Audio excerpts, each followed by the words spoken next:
Hey, good afternoon, everybody. Thank you for coming. My name is Sonia Chavez. I'm the U.S. Marshal for the District of New Mexico, and I also have the distinct honor of being the current co-chair or current chair of the HIDA Executive Board. Thank you for being here. We're here to announce some exciting results from a 90-day operation that was conducted statewide. The culmination of the results will be announced shortly. But first, I'd like to introduce the partners here. Know that I feel a little nervous. Can I start over? Okay. I want to tell you first. So we conducted operations in Las Cruces, Alamogordo, Carlsbad, Hobbs, Roswell, Deming, Albuquerque, Los Lunas, Santa Fe, Espanola, Las Vegas, Farmington, and I'm sure many county roads and state roads in between. It took everybody in this room to make this happen. The idea for this really was hatched several months ago by two really esteemed individuals who have great experience working drug crimes, and that's the head of the DEA and the head of New Mexico HIDA, who used to be with the DEA. So the plan here was to try to address a growing problem in New Mexico and throughout our country, and that is the abuse of fentanyl, the growing presence of fentanyl, and how it's affecting our communities. So we put together what I think is an incredibly powerful plan to work together to provide as much support as we could, particularly to communities that don't have access to the resources that maybe some of our bigger communities do. So know that we had team members from federal, state, local agencies who are used to working together. So this was another opportunity for each of them to do the thing that they do best.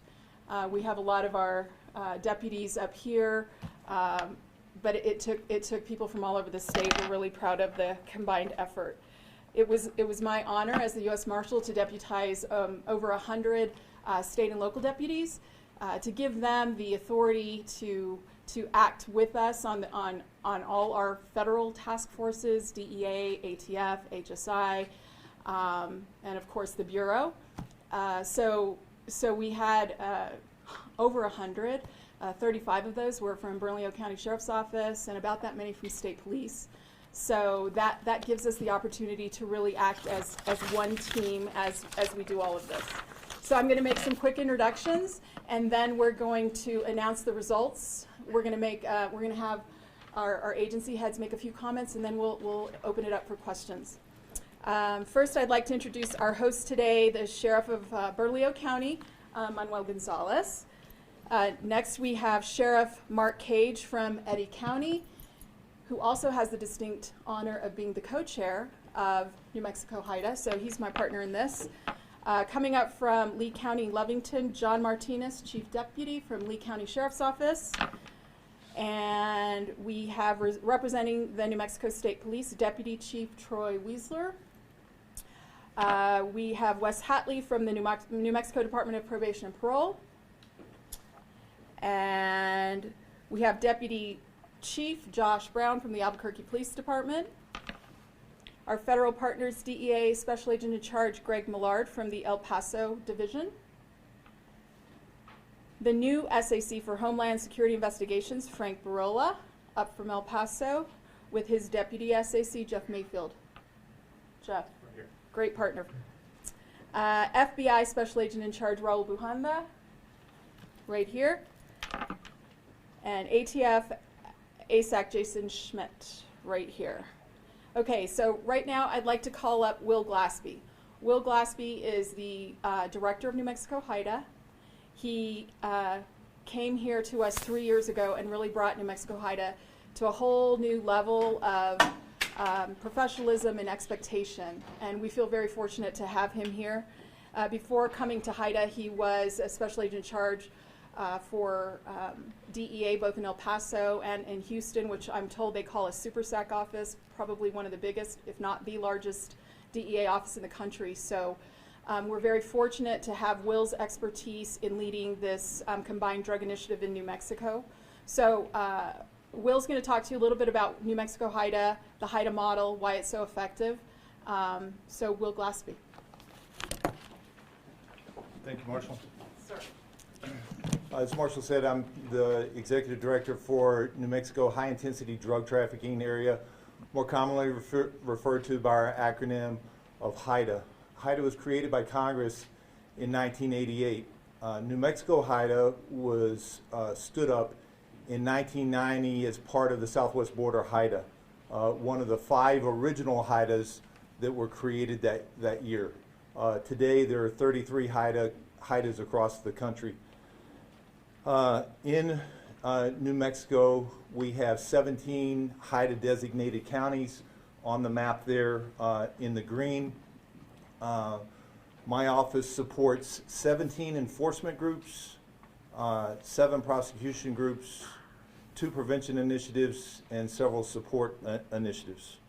There are 2 very unique things about the HIDTA program. First is, as the Marshal said, all the agents work together. We don't fund an agency that's operating by themselves. Everybody, all of our enforcement task forces that we support work in a multi-agency environment. And the second thing that is really unique to any federal program is that when Congress passes out the funding each year for the HIDTA program, the determination on how that money is going to be spent is not made by a bureaucrat in Washington, D.C. It's made by the New Mexico HIDTA Executive Board, our law enforcement professionals here and others who sit on the board. They're the ones that know day in and day out what's needed across the state, and they make the determination on how that money is going to be spent. Lastly, before I finish, I want to bring your attention to the top left bulletin board there. We'd hope to get these things out in conjunction with the end of this roundup, but starting next week and going through the month of June, we'll be rolling out billboards in Espanola, Albuquerque, and Las Cruces to draw attention to the dangers of fentanyl and counterfeit pills. The billboards will hopefully drive traffic back to the New Mexico HIDTA website, where we are continuously updating the information that we have regarding treatment options in the state and across the country. We know that a lot of people in the state, across the country, are struggling these days with substance abuse issues. We want to get those people the help that they need, that they deserve. So we're trying to drive some traffic there so people have one place they can go to find some treatment options. So thank you very much, Marshal. Thank you. I'd like to call up Special Agent in Charge for the DEA, Greg Millard. As you all know, the Drug Enforcement Agency is the nation's leading federal agency on drug interdiction and all drug matters, so we feel very fortunate to have the partnership leadership of DEA on this operation and all our joint operations, so there's no better qualified person to speak to you about the fentanyl epidemic itself and the technicalities of that. Mr. Millard.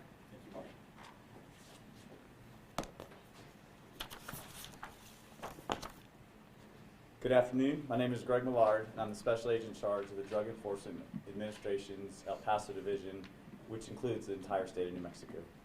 I want to thank all of our law enforcement and media partners who are here today, especially Marshal Chavez. Thank you.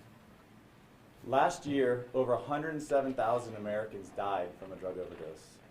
That's over 290 deaths a day, making it the leading cause of death for Americans aged 15 to 44. Even more troubling is that 66% of overdose deaths involve synthetic opioids like fentanyl, and 31% involved psychostimulants like methamphetamine. Operation Blue Cross is just one example of DEA's robust strategy targeting the criminal drug networks for profiteering from American lives by pushing these powerful, illicitly made drugs into our communities. DEA will continue to work tirelessly with our federal, state, and local partners to identify, disrupt, and dismantle the criminal drug networks operating in New Mexico. We will continue to harness our enforcement and intelligence efforts to target those causing the most harm and hold them responsible. DEA is known for safeguarding our communities through law enforcement. However, we also safeguard our communities through prevention, community outreach, and awareness campaigns. Last year, we launched Operation Engage in Albuquerque as a 5-year community outreach initiative. Through Operation Engage, we will partner with stakeholders from all the major community sectors and bring education and awareness of this growing problem plaguing our community. If you would like to partner with us, please visit abq.dea.gov. Thank you. Thank you. And now we're going to give you the numbers that we're also proud of. Know again that every agency brings something very specific to the table. We all have missions that are very specific, but all of them involve working together, and certainly the federal partners, all our missions involve supporting our local partners. And so we're calling up the Deputy Chief Troy Weisler from the New Mexico State Police to actually make this announcement, and there's a reason why. The state police has a very unique role in New Mexico HIDA in that the state police has the largest footprint really in the state of New Mexico in terms of local partners, and for obvious reasons they're all over the state, but there is not a HIDA initiative or task force that is not supported by directly, the state police. So they play an incredible role in New Mexico HIDA. So we thought it was appropriate to ask the state police to announce the results. So Troy Weisler's the deputy chief, and he's going to give you the numbers, and then in a minute we can answer some questions. Thank you, Troy. Thank you, Marshal Chavez. Thank you, everybody, for coming. My high-tech notes here. So the state police is proud to stand here with all our state, federal, and local partners to ensure the safety of the public. That's what we all signed up to do. And the state police and everyone up here knows that it's critically important that those individuals in our society that are suffering from addiction, that they get the treatment and the help and the care that they need. But let me be clear, there is no place in our communities for those who would bring poison into our cities and towns, killing our citizens and doing it all in the name of greed. There's no place in our great state for those that would plague our communities with violence and fear. And this operation is targeting those individuals because that behavior has no place in this state and has no place in this country. Now, this operation consists of approximately 20 agencies that work together in all those locations that Marshal Chavez spoke about earlier. They were targeting those individuals that are having the largest negative impact on our communities because of all the things that we just talked about. Now, you've heard the name of the operation is Operation Blue Crush. I voted for Operation Black and Gray Crush, but I got outvoted. So a couple of things. This operation was a 90-day operation, but the work never stopped. So you're going to notice a couple of differences. I'm going to give you some stats, and some of these stats are going to be a little bit different than what's up there because the work doesn't stop. There was still work being done, good work being done, and things happening last night. So there's even going to be a little bit of difference with what you see up there. But in total, 310 arrests were made. Of those arrests, approximately 60% had some sort of relation to fentanyl. And the remaining of those arrests outside of that had a violent crime nexus. There was 6 homicide suspects arrested as part of this operation, 1 kidnapping suspect, and the other individuals had various aggravated assault charges, sexual offense charges, or different types of weapons charges. Out of those 310 arrests, 62 of the individuals had a gang affiliation of one type or another with various criminal organizations. Firearms seized. If you notice a difference there, it's up to 100 firearms now that have been seized as part of this operation. Narcotics seized. 130 kilograms now, after yesterday. 54 kilograms of which were fentanyl, which would have caused untold numbers of overdoses and deaths in our community had it made it to the street. The value of that fentanyl, this is just the fentanyl, $5.4 million. And then in addition to the guns, and drugs seized. $177,938 of U.S. currency were seized, and 8 vehicles. And that's the numbers, and so you can see that up there. You'll notice, like I said, there's a few differences due to some stuff that happened last night, but we'll take additional questions at the end related to any specifics on that.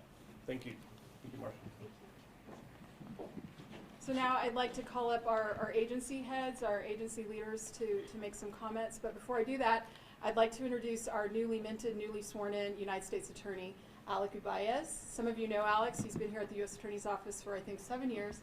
And we're very proud to call him our new Chief Law Enforcement Officer for the state of New Mexico. We look forward to working with him. And know that a good portion of the cases that we bring forward here on the local and state level will be adopted by these federal agencies and eventually prosecuted by Alex's office. And this is a big, this is a huge tool for us in operations like this to be able to take some of these burdens off of our local prosecutors, our sheriffs, our chiefs in some of these smaller communities and bring them to the U.S. Attorney's Office with the hope that we can prosecute them in the federal system. So we're working on that as we speak. So we expect that some of these cases will in fact be prosecuted federally. So thank you in advance, sir. So first I'd like to call our host up to say a few words, Sheriff Manny Gonzalez. Thank you, Marshal. Sir. Well, I just want to thank all the law enforcement agencies for attending. You know, we're a local government, but this isn't a localized problem. This is a problem that's plaguing not only our state, but our country, and we are a border state. So the only way we're going to be able to address this is a regional problem, is as a regional group. So I'd like to thank each and every partner for their commitment. I'd like to speak directly to the folks that are participating from our agency and thank them, because I know that a lion's share of these cases that were produced in Bernalillo County and Albuquerque, a lot of our staff were involved. But again, we can't do without our federal partners, our state partners, and these additional cases, because I know 60% of them involve fentanyl. But the other 40% involve violent crimes. Again, to the state police statistics that they brought out, 6 of those people were homicide offenders.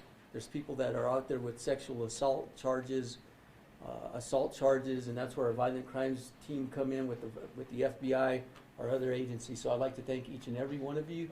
And again, I think the thing that's most important for us, it brings a level, a regional awareness for us as law enforcement colleagues to understand that if we work together, that we can have this impact. And I'd like to let the Marshal know that she has my vote as far as Blue Crush, because they're ponying up the money, okay?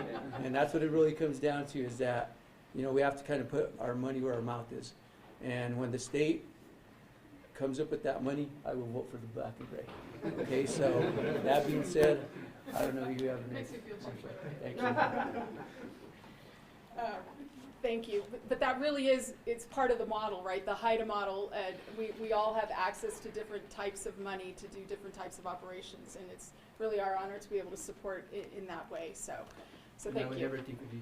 Okay, thank you so much. Next, we're going to call up the most notable man in Eddy County.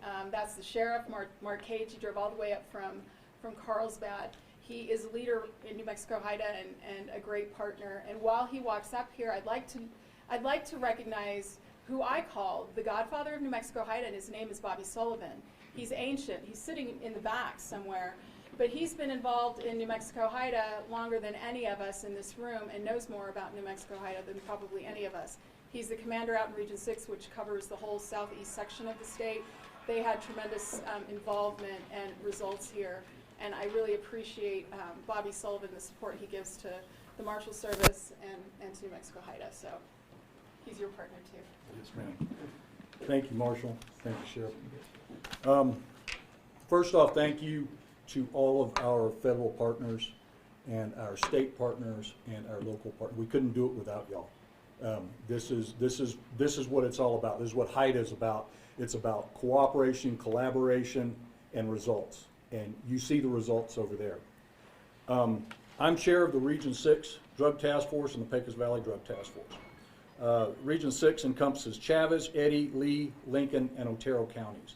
And I'm going to brag on my folks for just a minute. Blue Crush arrests, 38. Fentanyl pills seized, 38,803. Fentanyl powder seized, 1,274 grams. Methamphetamine seized, 56,225 grams. Firearms seized, 82. Cash and assets seized, 71,000. Fugitives arrested, 45,000. This is in Region 6 alone.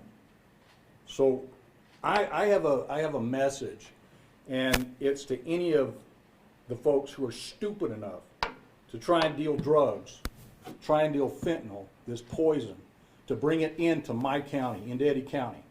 We're going to come for you, we're going to find you, and we're going to put you in jail. And if you get out, we're going to come and do it again and again until you get stuck in prison. We're tired of it. We're tired of our citizens dying, being killed by this poison. We're sick of the violent crime that accompanies it. We've had enough. We've been fighting this for a long time, and we're taking it up a notch. This Blue Crush, this is taking it up a notch. And we're going to do it again and again and again, as long as it has to happen. We're going to produce results, and we're going to come, and we're going to get you. And we're going to protect folks like you. So, thank you.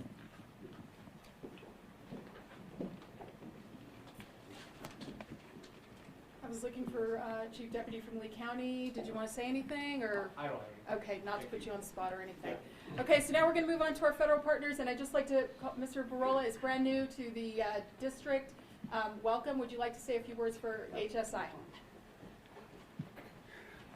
Good morning, everyone. My name is Francisco Borola. I'm the Special Agent in charge for Homeland Security Investigations in El Paso. My area covers 18 counties in West Texas and the state of New Mexico. It is truly an honor to be here amongst the leadership from the various agencies, both federal, state, and tribal. And the Sheriff, thank you. U.S. Marshal, thank you for hosting us and really putting this together. This is tremendous. To see this continue is going to be in all our eyes. To really just take, like the Sheriff stated, we can't have this enough. I'm seeing it come across the border day in, day out. We're seizing substantial amounts of fentanyl, fentanyl pills, fentanyl powder, and we're also seeing the increase in deaths throughout this great nation. We're going to do our best as a unified front to combat this this crime. So I appreciate it, Marshal. Thank you very much. Anybody else want to? Okay. All right, so at this time, oh, there we go. Mr. Mahanda, there we go. Thank you. Yes, sir. Well, thank you, everyone. Thanks. Really, this is all about the men and women who did this, right? So we're up here and we're going to tell you about all the great successes that our agencies did, but it's these men and women that actually put their lives every single day to make sure that we're all safe, right? It's not just your communities, it's our communities. This is where we live. And just like the Sheriff said, just like everyone else up here that has said it, it means something to us, right? We have our own slogan, no crime equals federal time, no parole. Why do we say that? Because we mean it. And we're going to take these individuals off the street, we're going to put them away for a very long time, send them away from New Mexico, and hope they don't come back, because that's where they belong. But it's these men and women, that's who I'm proud of. So thank you from the FBI, and we're just happy to be here. Thank you, Sonia. Thank you. Okay, with that, if you all have any questions, we'll be happy to field those now. I'd like to ask Mr. Millard and Mr. Glaspie to come up and be prepared to answer most of those. Thank you. Yes, sir? Yes, sir, you sir? Does anybody have any questions? Mr. Millard, do we have an updated total value for all of the drugs that ended up getting seized after last night? The value we gave, the 5.4 million, is for the fentanyl. So Just for the fentanyl? But that's 54 kilos, and the max value. That's the street value. We're valuing these pills about $10 a pill. That we canvassed the whole state in New Mexico, and it could be $10 here, $12 there. It came out to about $10 average. So 54 kilos. A kilo is about 10,000 pills. So you can do the math. That's where that number came from. I don't have the number right now with the methamphetamine and other drugs. We understand, the dealing of drugs overall has evolved over the years. What role did social media play in this operation for you all? Yeah, so it has evolved and it's changed quicker than I've ever seen it before in my 20 years, and Will in your years. the drug trafficking has changed, and what we're really good at, and what these men and women are really good at, is adapting. I don't want to give means and methods, but 100% the drug cartels, whether it's down in El Paso where I'm in the border where it's coming across, or up here in Albuquerque or in Carlsbad, they're using social media to sell this. And we've adapted to that, and we have investigations targeting the people using social media to sell the drugs. Ma'am? When exactly was the 90-day operation? When did it start and when did it end? Yeah, so it ended last night, Okay. and like Sheriff K said, it goes on, right? We have a deadline. So it started about 3 months ago. So we've been working it day in and day night. These guys are out there. Literally, we were getting statistics last night coming in with some fantastic work. But it doesn't end today. This is what we do. This is what we do every day. This just really highlights the necessity and really the importance. What we've seen in the last year, the spike in fentanyl being seized, the overdose deaths going up. Like, we have to do this. We have to get the word out. We have to stop it, but we have to get the word out to the public, the dangers. And I'm looking at that map over there. So the green parts are kind of where the operation took place? The green parts are the HIDTA designated counties specifically. And there were operations in most of those counties, as the marshal had indicated. Okay. And where did the majority of the arrests or the majority of the drugs seized, what kind of area of the state did that occur? Yeah, I think what you'll see is the bigger metropolitan areas, obviously. We had a lot in Las Cruces, and we had a lot, as Sheriff K said, out in the Carlsbad, that southeastern New Mexico area, and then up here in Albuquerque and surrounding areas. It's just the nature of the populations where a significant amount has been seized. It's balanced between those three areas. What's important to note too is none of these operations really looked the same. So part of the beauty of being able to do something like this is we have a lot of flexibility to go to Lee County and talk to the sheriff, or Eddy County. What are your threats? What do you need from us, right? So his situation is very different than Doña Ana County or San Juan County. So, and very different from Bernalillo County. So we have the flexibility to run operations that are conducive to their needs. You know, again, large metropolitan area, Sheriff Gonzalez's problems here are very different than Sheriff Cage's problems.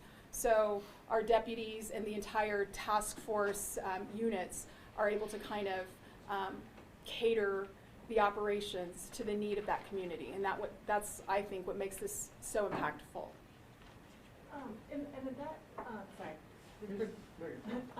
I'm just trying to clarify a couple things, make sure I get it right. So in that poster board, it says that the total arrests are the combined total from Operation Blue Crush and Operation Triple Beam. So is that the total arrest in 90 days, or is that including arrests from a previous operation? Yeah, Triple Beam is the U.S. Marshal Service name, official name. Right. So just for clarification, this joint operation involving all of us is Operation Blue Crush. Okay. In the Marshal Service, we kicked in what is known as Operation Triple Beam, and that's an internal gang fugitive initiative, and it helps us access more resources for New Mexico. So when we request and are approved for Operation Triple Beam initiatives, and we've had several of them here in New Mexico, then headquarters is able to deploy people, resources, technical resources, and funding for us to support our local partners. So the Triple Beam is within the Operation Blue Crush. But it's all within 90 days. Like, Yes, correct to say yes. 310 people arrested. Yes, yes. Correct. This operation, a collaboration of 20 different agencies, is this the first of its kind here in New Mexico so far? When have we seen something like this in the past, and anything I can reference from the past? Yeah, I wasn't present. I've been in my role for the last several months.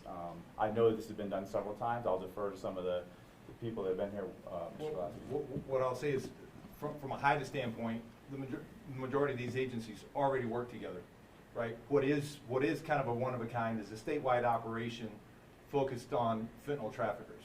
These aren't fentanyl users. We were very clear to the enforcement initiatives. We're not going after users, we're going after the dealers.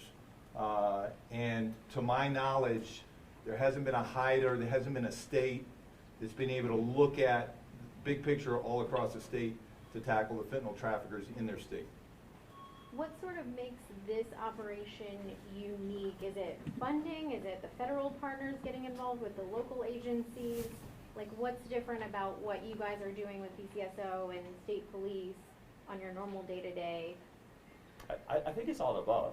So, on any given day, these operations were happening independently of each other. This was where the Marshal Service came in, DEA, all the federal partners, and we went out and we went from the Region Drug Task Force, we went around and said, hey, can we get your buy-in on this 90-day operation, this surge, to target, as Mr. Glassby said, to target the traffickers, the people selling this.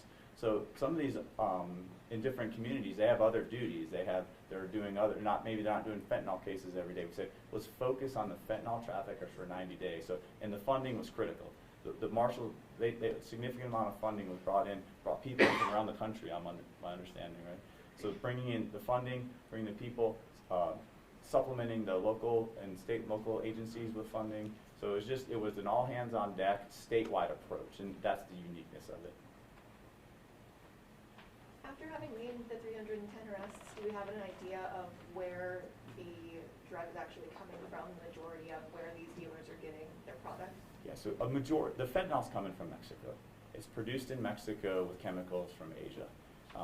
Most of the 54 kilograms is in the pill form. You've seen the blue M30 pills. Most of them, that's the fentanyl that we're being seized. We did see some powder fentanyl. It's coming from Mexico.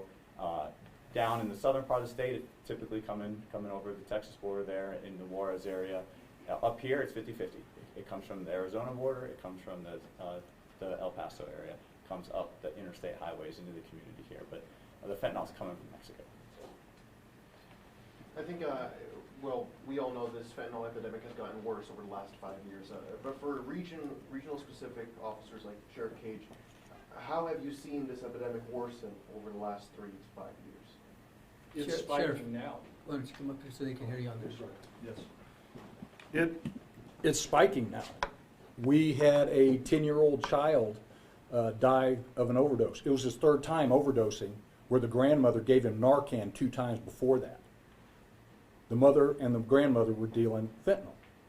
So it's getting worse, and it's being laced into marijuana, illegal marijuana, obviously. It's being disguised as different types of pills, not just the blue ones that we're talking about. And so we're seeing a marked increase, and we're seeing deaths across the nation have spiked. And in New Mexico, yes, we're seeing it in our little town of Carlsbad. And, well, little town, we're a little bigger than that, but we're seeing a lot of it. So yes, to answer your question, the last year has been unbelievable in the spike that we've had. So, and it unless we keep doing things like we're doing now and standing as a unified front like this wall right here, it's going to get worse, and we're going to have more deaths. Thank you.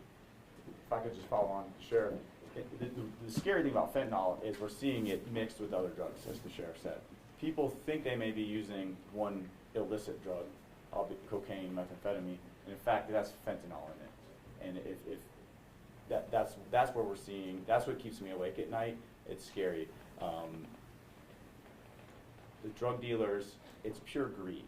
They're putting the fentanyl in their products to create an addiction, to drive the market, to make more money. And that's the problem. That's the word we have to get out of the community. That you don't know, if it doesn't come, if a pill or a medicine doesn't come from a pharmacy, it's not safe to take. Could you give us a general idea of, like, I'm looking at your photos and some of the counterfeit pills you have photographed and talked about how it's laced in other drugs. Can you give us a broad, like, ratio of how much of it you were actually able to, like, clearly identify this is fentanyl, or how much of it did you have to look at and investigate whether or not it really was? Yeah, so when the drugs are seized, they're sent off to the laboratory for analysis. And like literally thousands of pills were seized last night, so we don't have the results. But when we're seizing a lot of the fentanyl pills in large bulk volumes, it's illicit. It's illicit fentanyl. How much is in there? We don't know that until each exhibit comes back from the laboratory. Can you talk about some of like the hazards posed to officers when seizing or making these arrests? Sure. it's dangerous. I'm sure the sheriffs, the chiefs, and us as federal agents, when our men and women are out there, what used to just be a white powder, could be methamphetamine or cocaine, could be field tested on the side of the road. Now the officers, the agents, they don't know what it is.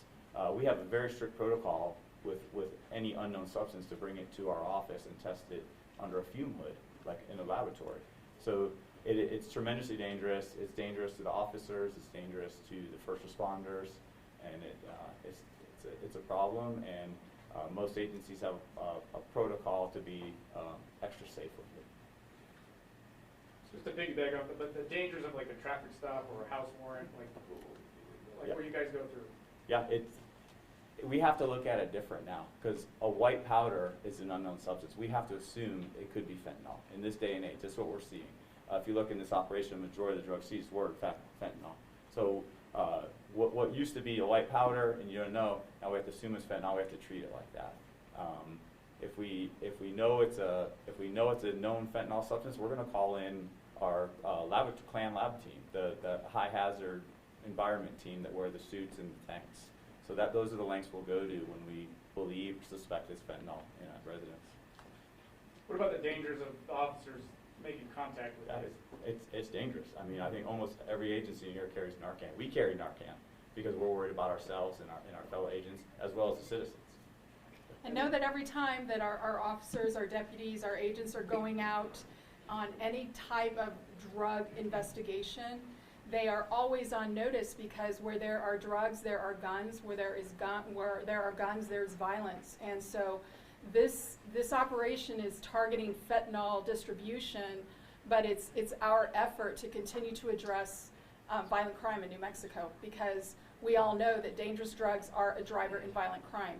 So every time our law enforcement officers go out there, that's the front of their mind. They expect to find weapons, and they expect to find those who are very brazen about using those weapons. So it's incredibly dangerous and risky. Quick question, Sheriff Cage, you mentioned this was like turning enforcement up a notch. How do you sustain sort of this notched up effort when we know federal funding is such a key part of it, and funding is not, as we know, unlimited? It's extremely difficult. We're all struggling with manpower. We're struggling with just filling shifts. But we've made a huge commitment, and the citizens in Eddy County have made a huge commitment, along with the commissioners that fund me, to help fund us and help give us the extra funding to recruit more officers. And we put a lot of resources into our drug task force. A lot of resources, more resources than I've ever seen in any place else I've worked. And it's going to be difficult, but it's a commitment that I make, and I set the tone. It's my agency, it's my office. I am the sheriff, so I get to set the tone there and say, this is what we're going to do. And as long as someone is there to say that, and you have some backing, and you have folks like this to help you, that's how we keep it going. That's how we sustain it. But it wears on you. And that's why we do a 90-day operation. Then we kind of get back to normal. And then we come back and we say, okay, let's hit them again. Let's hit them again. So that's how we do it. Just one more question for me here. The 54 kilogram number for fentanyl, is that just pure fentanyl, or is it other drugs that are laced with fentanyl? No, so that's the weight of the pills. So if you take all the pills and the powder, that's the total combined weight. Within a specific pill, there's a trace amount of fentanyl, and that's what's scary. Who's making these pills in Mexico? These aren't made in a pharmaceutical lab. So that's one pill may have very, very, very little fentanyl, and one pill may have too much, and that's why we're seeing the overdose death. So that's the weight of the pills and the powder combined. Gotcha. I just have one more question as well. So with the 310 arrests, what do you think the majority of the people are charged with, or what are some of the charges they're facing, and are those mostly federal, or are there some state charges as well? It's mostly state and local charges. We are hoping that we will have between 20 and 30 federal charges out of the 310. The majority of them are, I think we said about 65% of the arrest charges are related to fentanyl. All others have some sort of violent crime nexus. So we had a kidnapping case, several homicides, felon in possession of a firearm, a lot of gun charges, so violent crime charges. Okay. And when you say connected to fentanyl, do you mean like possession or trafficking? Like what? Yes. Okay, both of those? Yes. Could you provide us with a list of the 310 people? I mean, obviously not an oral list, but like afterwards.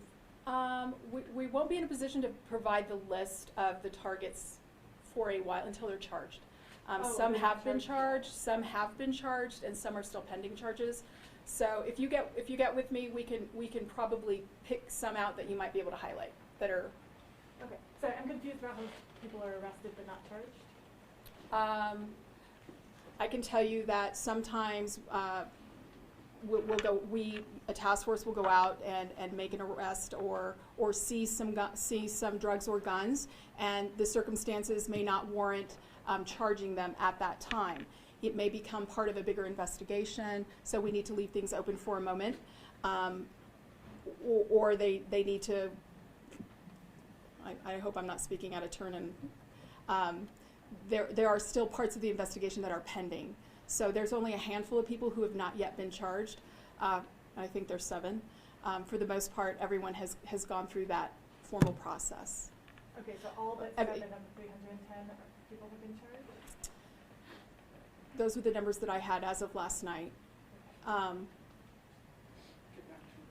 Yeah, I can follow up with you because I don't want to give you the wrong information. And again, there's a distinction between charging locally and those that we hope to charge federally. That will take some time. We won't be able to provide you that for a little bit. Okay, that's going to be the last question.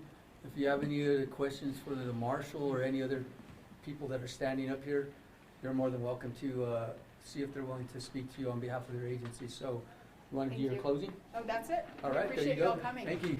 Thanks for attending.